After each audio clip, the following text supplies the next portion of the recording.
हिंदी काव्य साहित्य में जब जयशंकर प्रसाद जी का नाम आता है तो एक साथ 4 कवि हमारी आंखों के सामने घूम जाते हैं। जयशंकर प्रसाद, महादेवी वर्मा, सुमित्रानंदन पंत और सूर्यकांत त्रिपाठी निराला, जो कि छायावाद के 4 स्तंभ के रूप में माने जाते हैं। इस छायावाद ने हिंदी कविता को एक नई भावधारा प्रदान की। प्रिय छात्रों, हिंदी खड़ी बोली का आरंभ यद्यपि भारतेंदु युग से हुआ था, किंतु हिंदी खड़ी बोली कविता का प्रारंभ द्विवेदी युग से माना जाता है। और द्विवेदी युग में जो हिंदी खड़ी बोली की कविता लिखी गई वो इतिवृत्तात्मक थी।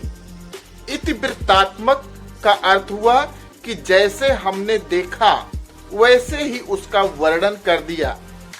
संस्कृत के क्लिष्ट तत्सम शब्दावली का हमने प्रयोग किया और बिना किसी लाग लपेट के सीधा उसको छंद के रूप में परिणत कर दिया। जैसे कि हरिओत जी लिखते हैं जब पवन दूतिका में कि बैठी खिन्ना एक दिवस वहीं गेह में थी अकेली, आके आंसू दृगयुगल में थे धरा को भिगोते, आई धीरे इसी समय पुष्प सदगंध कोले, प्रातः कालीन सुपवन इसी काल वातायनों से। तो हम देखते हैं इसमें सिर्फ तत्सम शब्दावली का प्रयोग है और जैसे देखा था वैसे ही लिख दिया, ना तो कल्पना ना तो अलंकार का इसमें प्रयोग है।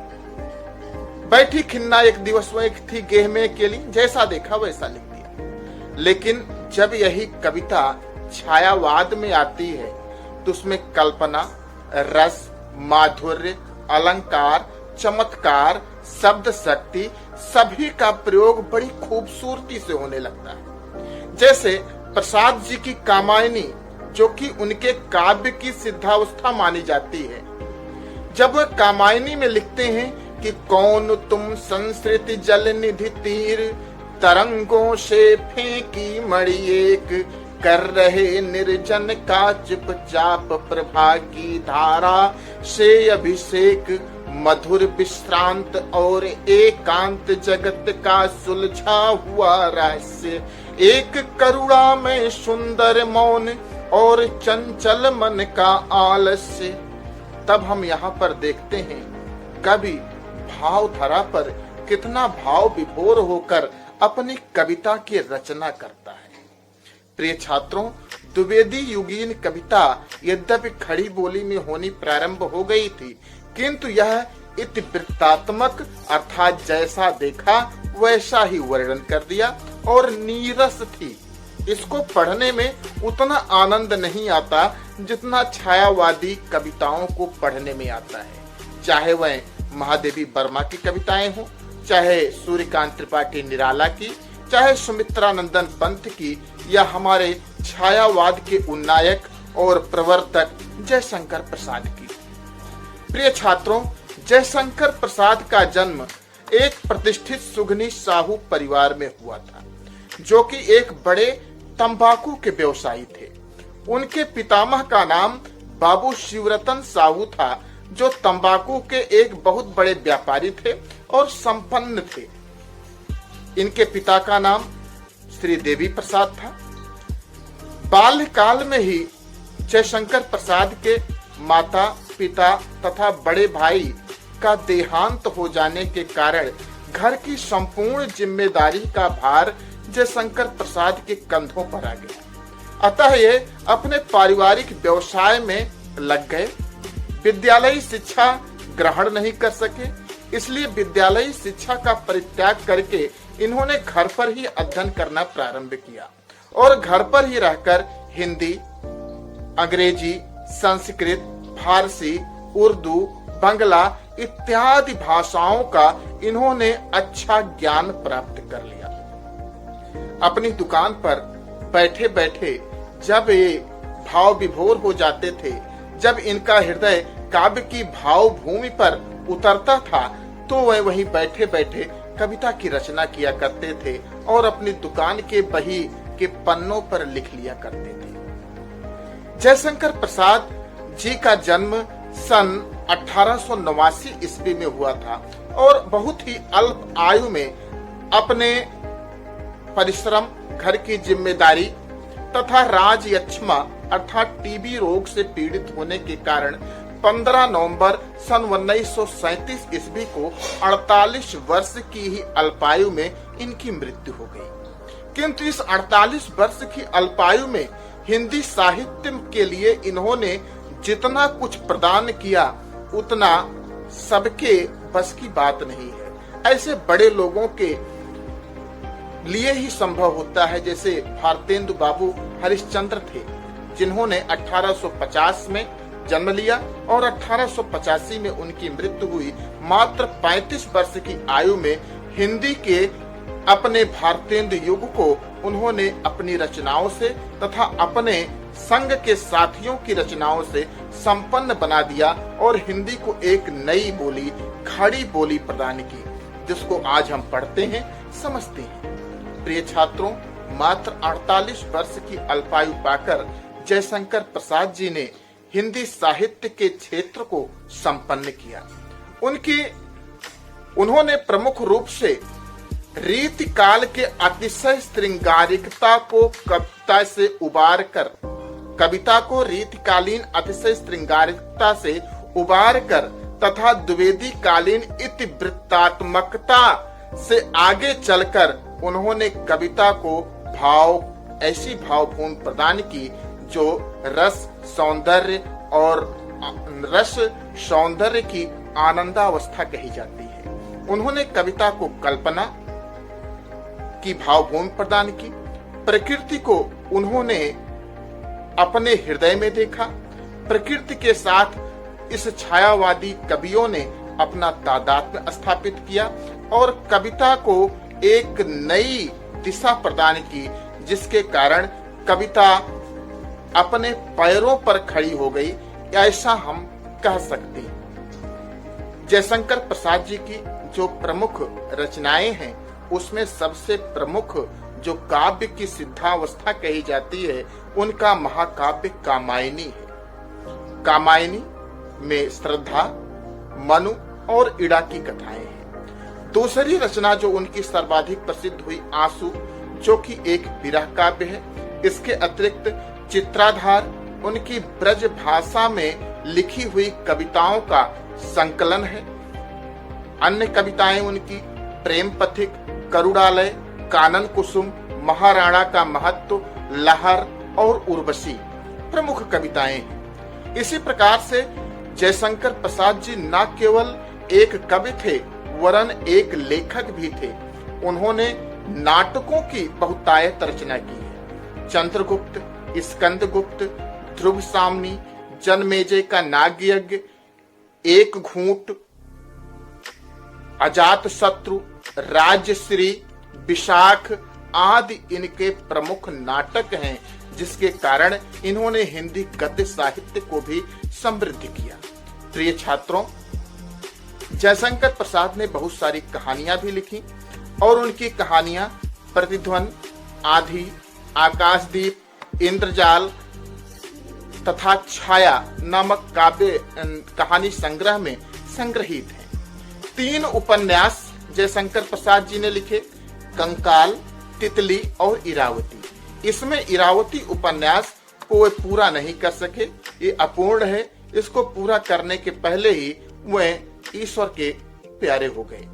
प्रिय छात्रों, जयशंकर प्रसाद जी का एक निबंध संग्रह भी है जिसका नाम है काव्य कला तथा अन्य निबंध। कक्षा 12 की बोर्ड परीक्षा के लिए जयशंकर प्रसाद जी का साहित्यिक परिचय तथा कृतियां बहुत ही महत्वपूर्ण है। आपसे बोर्ड परीक्षा में पूछी जा सकती हैं। उनके साहित्यिक परिचय को आपको किस प्रकार से लिखना है, इसका हमने एक संक्षिप्त नोट आपके लिए तैयार किया है, जो इस वीडियो के आगे के भाग में है।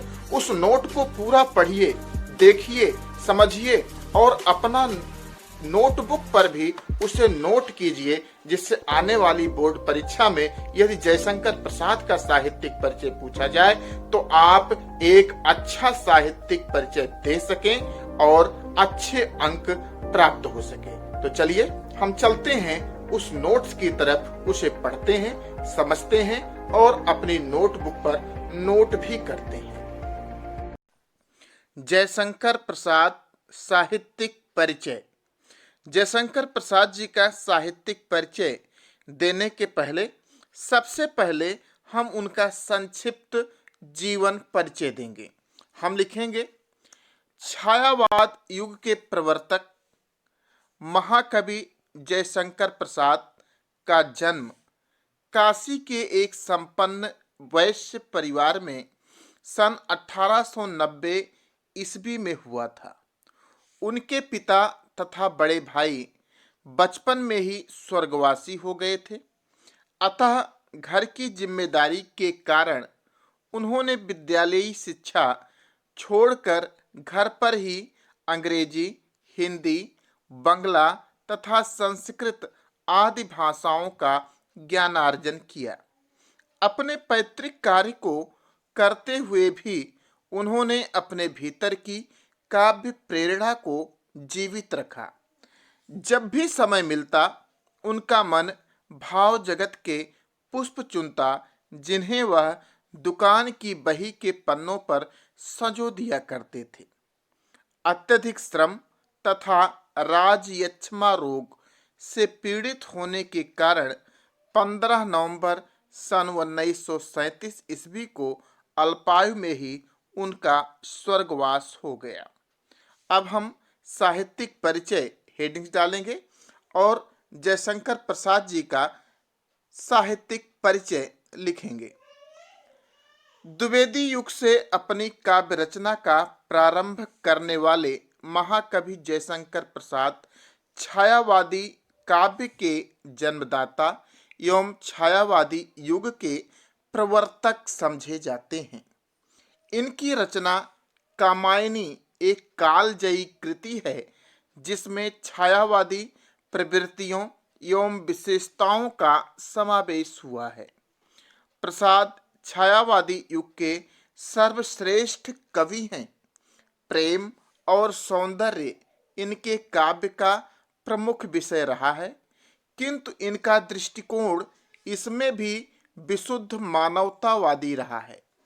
इन्होंने अपने काव्य में आध्यात्मिक आनंदवाद की प्रतिष्ठा की है।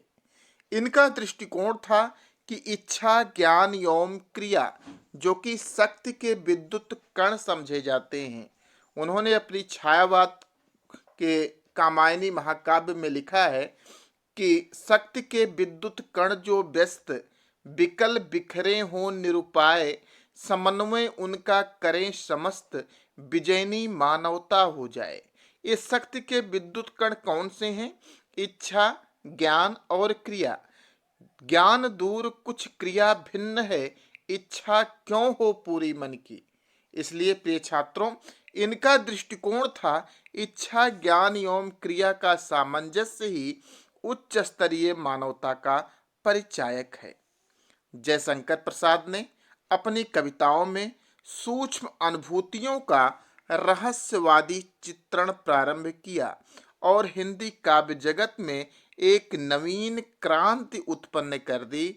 इनकी इसी क्रांति ने नए युग का सूत्रपात किया, जिसे छायावादी युग के नाम से जाना जाता है। इसीलिए प्रिय छात्रों, इस छायावाद को कभी कभी विद्वानों द्वारा रहस्यवाद की भी संज्ञा दी जाती है।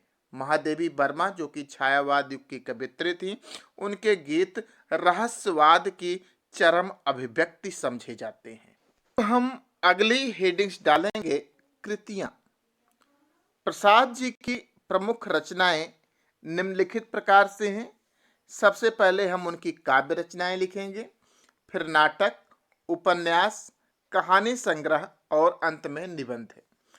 तो काव्य रचनाओं में सबसे पहली काव्य रचना जो उनकी आती है, कामायनी। यह एक महाकाव्य है जो कि छायावादी काव्य का कीर्ति स्तंभ भी है। दूसरी इनकी रचना आती है आंसू। आंसू यह एक वियोग पर आधारित महाकाव्य है। तीसरी रचना चित्राधार यह प्रसाद जी का ब्रज भाषा में रचित काव्य संग्रह है। प्रिय छात्रों, प्रसाद जी पहले ब्रज भाषा में भी काव्य रचना किया करते थे, इसलिए अपनी ब्रज भाषा की कविताओं को उन्होंने चित्राधार नामक काव्य संग्रह में संग्रहित किया। लहर, इसमें प्रसाद जी की भावात्मक कविताएं संग्रहित हैं।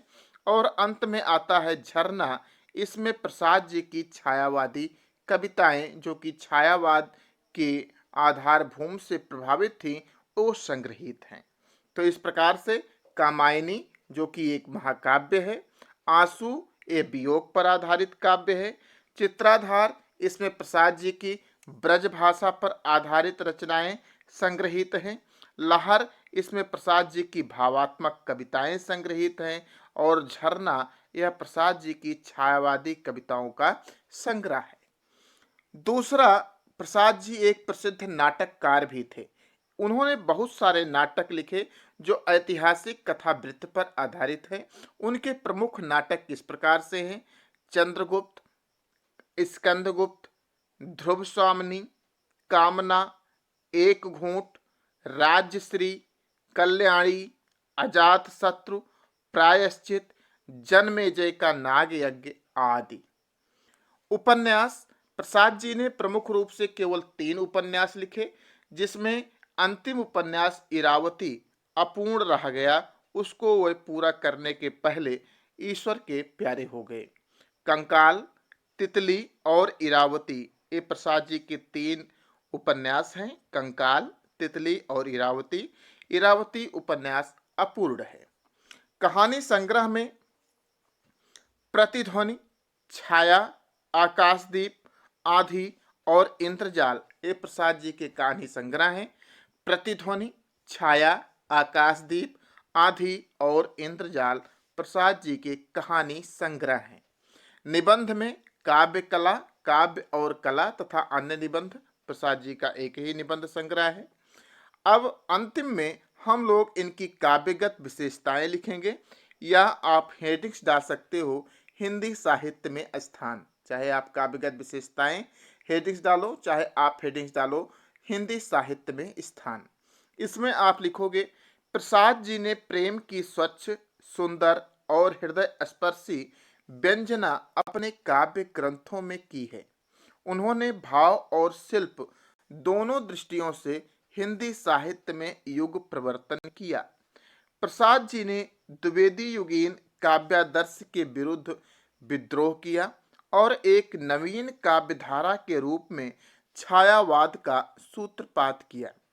भाव और कला, अनुभूति और अभिव्यक्ति, वस्तु और शिल्प सभी क्षेत्रों में प्रसाद जी ने युगांतकारी परिवर्तन किए। प्रसाद जी ने जहां एक ओर रीतिकालीन अतिशय श्रृंगारिकता से कविता कामिनी को निकाला, वहीं उन्होंने द्विवेदी युगीन इतिवृत्तात्मकता के नीरस एवं शुष्क रेगिस्तान से उसके सूखे हुए कंठ को मधुर रसधार प्रदान की। आपको सिर्फ इतना सा लिखना है, आपका ये साहित्यिक परिचय संपूर्ण हो जाएगा। और अगर आप ऐसा लिख देते हो तो आपको पूरा का पूरा अंक प्राप्त होने की अधिक संभावना रहेगी। प्रिय छात्रों, यह संक्षिप्त सा जो साहित्यिक परिचय हमने बताया, यह साहित्यिक परिचय अपने आप में पूर्ण है। केवल आपको इतना ही लिखना है। यह साहित्यिक परिचय आपको कैसा लगा, इसको आप अपने हमारे कमेंट बॉक्स में लिखकर हमें सूचित अवश्य कीजिएगा। वीडियो को लाइक और अपने साथियों में शेयर भी कीजिएगा। धन्यवाद।